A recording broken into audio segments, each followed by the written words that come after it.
ওরা 14 তারিখে আল্লামা সাঈদীকে মেরে দিয়ে 15 তারিখে আনন্দ উৎসব করেছিল। আমাদের মনে যখন রক্তক্ষরণ হচ্ছিল ওরা তখন আনন্দ মিছিল করতেছিল, আর ওরা বলতেছিল যে সেই 15 আগস্টের প্রতিশোধ নিলাম আজকে এই হুজুরের মেরে। তাহলে কত বড় আনন্দ ওরা করেছিল। আর ওরা আনন্দ করেছিল 14 তারিখ। বছর পুততে না পুততে আল্লাহ দেখাই দিয়েছে যে আল্লাহ ইচ্ছা করলে সবকিছু করতে পারে, আর আমরাও এটা দেখেছি আল্লাহ সবকিছু করতে পারে। বিশ্বনন্দিত আলেমে দ্বীন দীর্ঘ 50টা বছর কোরআনের দাওয়াত দিয়ে, কোরআন বুকে নিয়ে নিয়ে গোটা বিশ্বের মানুষের কাছে কোরআনের দাওয়াত দিয়েছে আল্লাহ। গত বছরের আগস্টে আল্লাহ 14ই আগস্ট আল্লাহ তারা ইচ্ছা করে আল্লামা সাঈদীকে মেরে দিয়ে তারা আনন্দ মিছিল করেছিল। ও বাবু, তারা আনন্দ মিছিল করে মিষ্টি বিতরণ করেছিল। তারা বলেছিল বড় রাজাকার কাজকে আমরা বিদায় দিতে পেরেছি। ও বাবু, 1 বছর এখনো পূর্ণ হয়নি, তুমি তার আগে একটা সুস্থ ফয়সালা করে দিয়েছো। আল্লাহ তাআলা তোমার আলিশান দরবারে ফরিয়াদ করি, ইসলামী আন্দোলনের যে নেতাগুলো ফাঁসিতে ঝুলাইয়ে বেড়েছে আল্লাহ, হাজারো বছর চেষ্টা করে রাম নেতার তৈরি করা যাবে না। আল্লাহ দয়া করে তাদের রক্তের পরে ইসলাম উড্ডীন হয়েছে দেখার তৌফিক দান করে দাও। আল্লাহ এই জালেমেরা ক্ষমতায় আসার পরপরই 57 জন সেনা কর্মকর্তারে পরিকল্পিতভাবে তারা মেরে দিয়েছিল। আল্লাহ তাদের রক্তের ক্ষত এখনো শুকায়ে যায়নি। মেহেরবানি করে আল্লাহ তুমি তাদের এই রক্তকে কবুল করে নিয়েছো। আল্লাহ আমাদের দেশটারে তাদের রক্তের বিনিময়ে স্বাধীন সার্বভৌম দেশটারে আরো শক্তিশালী হওয়ার তৌফিক দান করে দাও। শুকরিয়া আদায় করছি মালিকের, যিনি 15টা বছর পরে আমাদেরকে একে অপরের সঙ্গে ভয় ছাড়া, পিছনের দুশ্চিন্তা ছাড়া দেখা করার তৌফিক দান করেছেন। 15টা বছর আমাদের জীবনে একটা জগদ্দাল পাথরের মতন এই জালেম সরকার আমাদের মাথার পরে চেপেছিল। আমরা হাজারো চেষ্টা করে তাকে কিছু করতে পারিনি। ছাত্ররা দেখাই দিয়েছে আন্দোলন কয় প্রকার ও কি কি। ওরা 14 তারিখে আল্লামা সাঈদীকে মেরে দিয়ে 15 তারিখে আনন্দ উৎসব করেছিল। আমাদের মনে যখন রক্তক্ষরণ হচ্ছিল ওরা তখন আনন্দ মিছিল করতেছিল, আর ওরা বলতেছিল যে সেই 15 আগস্টের প্রতিশোধ নিলাম আজকে এই হুজুরের মেরে। তাহলে কত বড় আনন্দ ওরা করেছিল।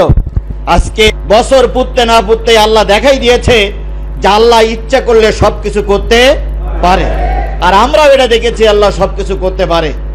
আল্লামা সাঈদী বলেছিলেন যে ধৈর্যের সঙ্গে মোকাবেলা করতে হবে।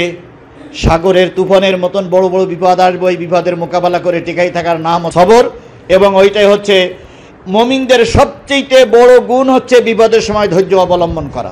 আপনারা জানেন এই গ্রামে অনেকগুলো লোক ক্ষতিগ্রস্ত, বহুত লোক ক্ষতিগ্রস্ত। তার ভিতরে একজন ক্ষতিগ্রস্ত ব্যক্তি আমি কি করেছিলাম, কি অন্যায়টা ছিল আমার। 23 তারিখের রোজার দিন আসরের নামাজের একটু আগে মুসলিম আলমার ও ঘরে আমি বাইরে, হঠাৎ করে পুলিশ ঘিরে ফেললো। আমি যখন পালাই যাচ্ছিলাম ও আমার পিছনে পিছনে, আমাদের এই এলাকার একটা ছেলে দেখাই দিল যে স্যার, পুলিশ দেখাই দিল যে স্যার এই সেই শিবিরের ক্যাডার। ওরে শুধু ধরিনি, ওরে এনে আমার গেটের সামনে দাঁড়িয়ে আমাদের কিছু ছেলেরা তারা থাপ্পড় দিল।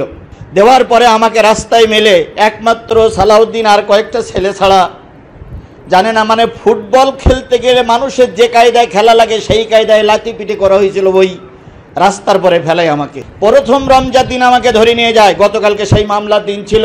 যখন পুলিশ ধরে নিয়ে যায় তখন আমার ছোট্ট মেয়েটা তখন ছোট পুলিশের পা জড়াই ধরে বলেছিল, কাকু আমার আব্বা সারাদিন রোজা রেখেছে, দয়া করে আমার আব্বাকে একটু ইফতার করতে দিন।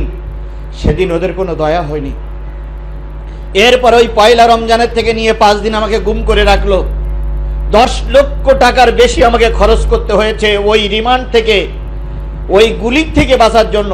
আপনারা দেখেছেন ওই যে সবুজ সাহেবের তেল পাম্পের পরে ডাইনি পার্কের সামনে দিয়ে একটা রাস্তা গেছে, ওই রাস্তায় নিয়ে আমাকে ধরে নেওয়ার 3 দিনের মাথায় রাত 3টার পরে ওখানে নিয়ে আমার হাত পা বেঁধে, এতদিন পর্যন্ত আমি কাউকে কিছু এই কথাটা বলিনি, চোখ বাঁধা হাত বাঁধা, ওখানে নামিয়ে পিছনে রাইফেলের মাথা ঠেকাইয়ে আমাকে গুলি করার জন্য ওরা ওখানে নিয়ে গেছিল। রাইফেলের মাথা ঠেকাইয়ে একজন বলতেছে স্যার গুলি করে দেব, তো ওপরে যিনি ছিলেন তিনি বললেন যে একটু দেরি করেন, দেখি কোনো তথ্য বাইর করা যায় কিনা। ওই দিন রাতের থেকে ছেলের কাছে ফোন দেওয়া শুরু করলো, 10 লক্ষ টাকা না দিলে তোমার বাবাকে বাঁচানো যাবে না। আমি যখন কষ্ট করছিলাম আমার গ্রামে কিছু লোক আনন্দ করেছিলেন। বলুন আনন্দ করে আপনারা কতটুকু লাভবান হয়েছেন? জীবনের ছোট্ট একটা কথা বলেই দোয়া করি, সেটা হলো একদিন আমি বাড়ির থেকে পালাই চলে গেছি, মানে বাড়িতে থাকার মতন নাই। তো যাবো কোথায়? ওই আমার এক খালাইতো বোনাই আছে বয়সায়, ওখানে গেছি। যাওয়ার পরে ওর সঙ্গে কথা বলতে বলতে পারুলেতে ফোন আসছে, পুলিশ যাচ্ছে, বলো তাড়াতাড়ি সরিয়ে পড়ো। ওখানেও পুলিশ। এবার বাড়ি ফোন দিলাম যে কি করব, তো মোহসেন আলমের আম্মু বলতেছে আজকে বাড়ি এসো না, বাড়ি আসলে কিন্তু তোমার ধরেই ফেলবে।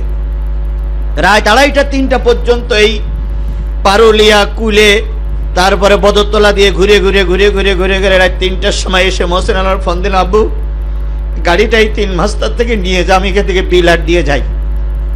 3 মাথার থেকে গাড়ি নিয়ে গেল ঠেলে, আর বিল হাটে যেয়ে ফজর পর্যন্ত ছাদের পরে বসে বসে, তারপরে ফজরে আজান দেওয়ার পরে একটু শোয়া। তো এই কষ্ট করে আমাদের এই 15টা বছর পার হয়েছে। কারোর জীবনে যেন এরকম কষ্ট না আসে।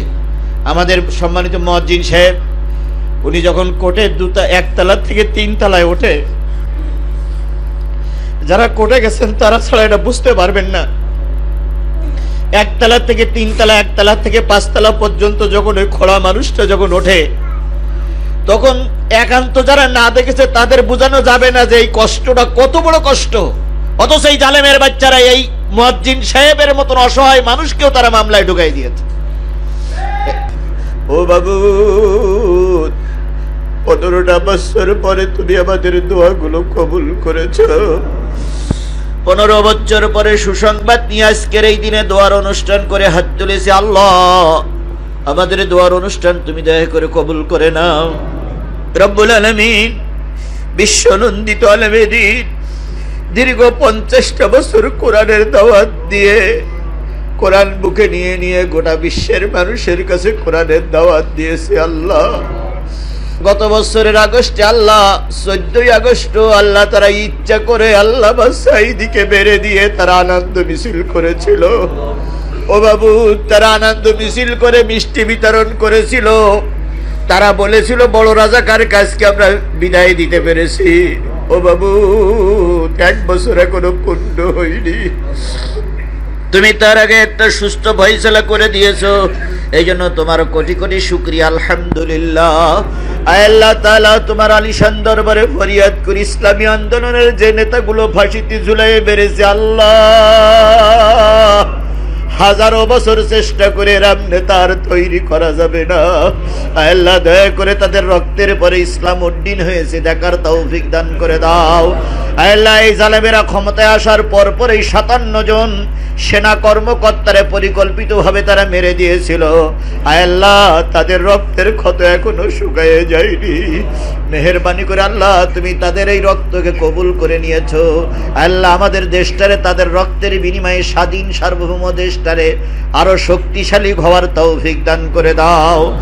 আল্লাহ তাআলা, তুমি দেখেছো আমাদের গ্রামের মানুষগুলো কত ক্ষতিগ্রস্ত বাবু। আল্লাহ, মিথ্যা মামলা দিয়ে দিয়ে আমাদেরকে জর্জরিত করেছে। আল্লাহ, সংসার চলে না, বাসা কাছে নিয়ে চলা যায় না। 1 মাসের ভিতরে 3 বার 4 বার কোর্টে যেয়ে সেখানে হাজিরা দেওয়া লাগে। আল্লাহ, আল্লাহ দয়া করে এই মামলা থেকে লক্ষ লক্ষ মানুষকে মামলা থেকে পরিত্রাণ দিয়ে দাও বাবু। পয়লা রমজান, 27শে রমজানের কথা এখন যখন মনে পড়ে, সারা রাত চোখে ঘুম আসে না। শুধু মনে পড়ে ওরা কি করে আমাকে মারলো, কি করে আমার পর আঘাত করলো, ওদেরকে একটু দয়া মায়া হলো না। আল্লাহ তাআলা, তারপরে তুমি রহমত করেছো, আলহামদুলিল্লাহ। আমাদের মসজিদের মশহুর, আমাদের মসজিদের খতিব সাহেব সহ, আমাদের মসজিদের সম্মানিত মুয়াজ্জিন সাহেব সহ আমরা যারা মামলায় জর্জরিত, দয়া করে এই মামলা থেকে পরিত্রাণের একটা ব্যবস্থা করে দাও।